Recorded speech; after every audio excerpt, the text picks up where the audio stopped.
परमेश्वर के नाम की स्तुति हो। आइए हम उसके वचन में जाएंगे। प्रकृति का नियम, उत्पत्ति की किताब उसका 8वां अध्याय और उसकी 22 में लिखा हुआ है, अब से जब तक पृथ्वी बनी रहेगी तब तक बोने और काटने का समय, ठंड और तपन, धूप काल और शीतकाल, दिन और रात निरंतर होते चले जाएंगे। बोने और काटने का समय जो है वो हर एक मनुष्य के जीवन में दिया गया है। यदि हम बोना और काटना देखें तो एक किसान जो होता है वो अपनी पूरी लगन के साथ ये काम करता है। खेत में जितने भी किसान काम करते हैं वो सारे लोग क्या करते हैं, बोते हैं, उसे काटते हैं।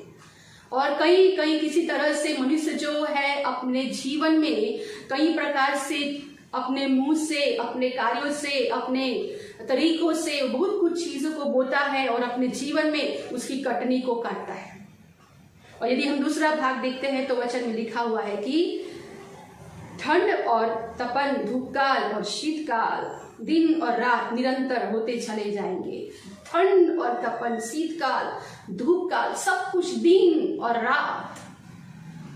शीतकाल में, तपन में, ठंड में ऐसा कौन व्यक्ति है जो खड़ा रहता है और काम करता है? यदि हम देखें तो एक साधारण मनुष्य जो है वो ठंड में और धूप में चाहे कितनी भी परिस्थितियां क्यों ना हो, वो अपने आप को खड़ा रख के काम नहीं करेगा। लेकिन पृथ्वी पर एक मनुष्य ऐसा है जो उसे करना पड़ता है और वो है एक सैनिक। सैनिक जो है वो ठंड नहीं देखता, वो धूप नहीं देखता, वो दिन नहीं देखता, वो रात नहीं देखता, उसे काम करना है चाहे कुछ भी हो जाए। जिस प्रकार किसान को खेत में काम करना है, उसी प्रकार सैनिक को भी अपने अपने उस सीमाओं में उन्हें काम करना है और किसी भी रीति से अपने आप को भी बचाना है और अपने लोगों की भी रक्षा करना है।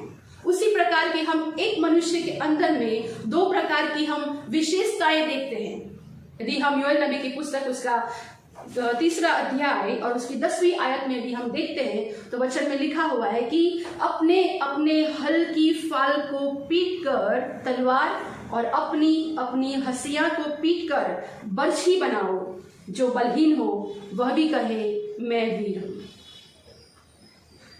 बहुत अद्भुत संदेश योएल नबी जो है इस्राएल के देश में लेकर आता है और एक अनोखी बात उन्हें करने को कहता है। यदि आप कुछ कल्पना करें तो यदि आप हल को पीटेंगे तो आप उसे पीट कर उस पर तलवार किस प्रकार से बनाएंगे, और हंसिया को पीट कर आप बर्छी कैसे बनाएंगे। और जो बलहीन हो, जिसके पास कुछ ताकत ही नहीं है, जो कुछ नहीं कर सकता, उसे वो कहता है, वो कहे कि मैं वीर हूं। हालेलुया। एक मनुष्य के अंदर में परमेश्वर के वचन के द्वारा दो विशेषताएं वो करने के लिए कहता है। यदि परमेश्वर के लोग, यदि परमेश्वर की आराधना करने वाले जन यदि परमेश्वर के पास फिर करके अपने कामों से, अपने पापों से पश्चाताप करते हुए जब वो फिरते हैं, अपने परमेश्वर के पास आते हैं, उसकी अपने पापों की माफी मांगते हैं और अपने परमेश्वर कहते हैं, प्रभु मैं यहाँ पर हूँ, अब मैं कुछ नहीं कर सकता, मेरे पास अब कुछ भी ताकत नहीं है, अब मेरे पास कुछ भी नहीं है, प्रभु मेरी सहायता कर। उसी समय रूपांतर होना चालू हो जाता है। एक पुराने मनुष्यत्व में से परमेश्वर अपनी आत्मा के द्वारा एक नया मनुष्यत्व जो है वो एक मनुष्य के अंदर में उत्पन्न करता है। कैसे? एक बलहीन जो है वो ऐसा कहे कि मैं वीर हूं। हालेलुया। इज़राइल के देश में एक ही जाति के लोग, एक ही राष्ट्र के लोगों के बीच में योएल नबी इस संदेश को लेकर के आता है। और यदि हम योएल नबी की पुस्तक में देखते हैं, उसका मैसेज यही है, यहोवा परमेश्वर का आना निकट है, उसका दिन निकट है। अपने पापों को फिरते हुए यहोवा के पास आओ, परमेश्वर के पास आओ। अभी भी आपके पास टाइम है, अभी भी आपके पास समय है। अभी हमें ये कहने की आवश्यकता नहीं है, प्रभु मेरे पास बहुत कुछ है, अभी मैं थोड़ा और इंतजार कर लेता हूँ, अभी और मैं थोड़ा सा देख लेता हूँ, बाद में कभी अपने जीवन को मैं तुझे समर्पित कर दूंगा। युद्ध में शत्रु का सामना करने के लिए बर्छी और तलवार की जरूरत पड़ती है। यदि युद्ध में हम खाली हाथ चले गए तो निश्चय ही हमारी हार है।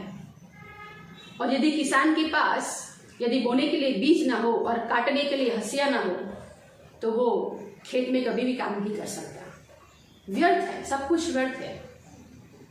इसीलिए हमें ये होना है कि इस अंतिम दिनों में हमें अपने आप को बदलने की जरूरत है।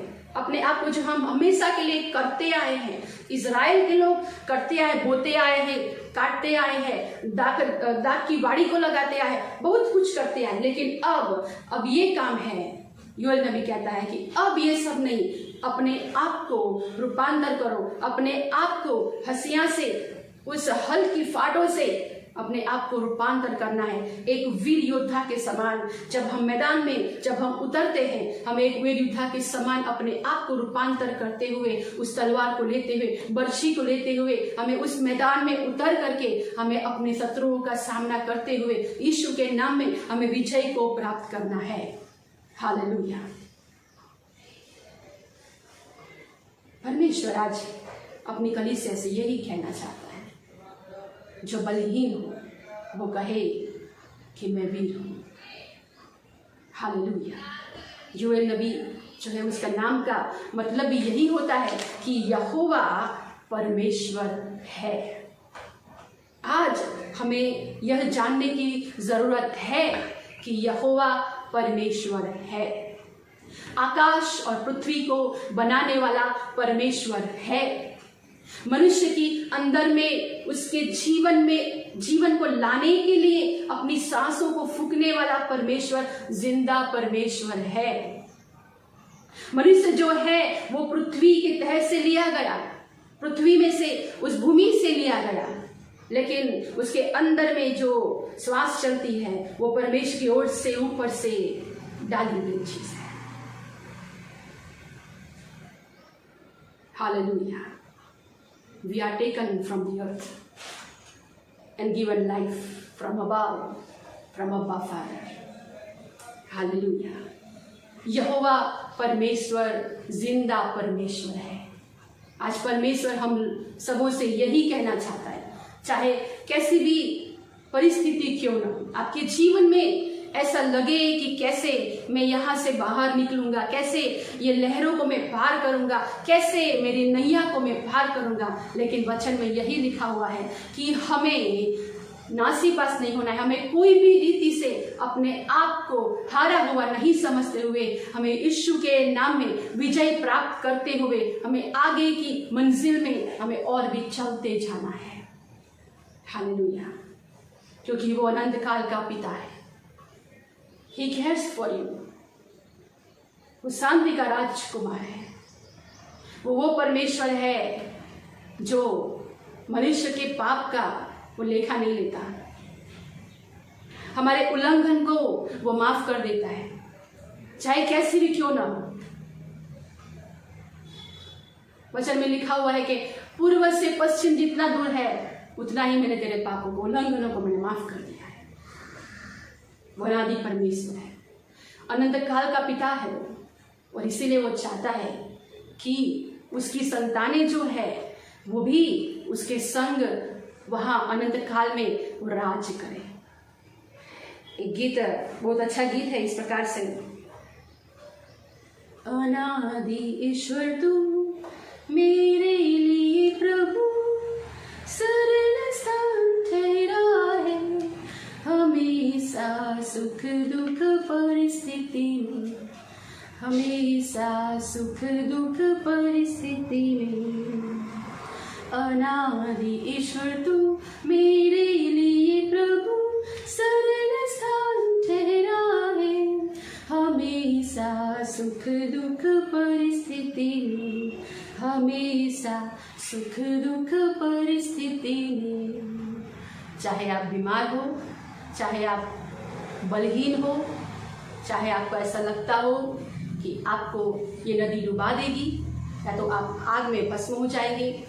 आप आज इस सुबह में मैं आपसे यही कहना चाहती हूँ कि अपने आप को यीशु के वचन में, यीशु के लहू में अपने आप को रूपांतर करें। वो अनादि परमेश्वर है, चाहे कैसे भी परिस्थिति क्यों ना हो, सुख और दुख में वो हमारे साथ रहने वाला परमेश्वर है। उसने नूह से वाचा बांधा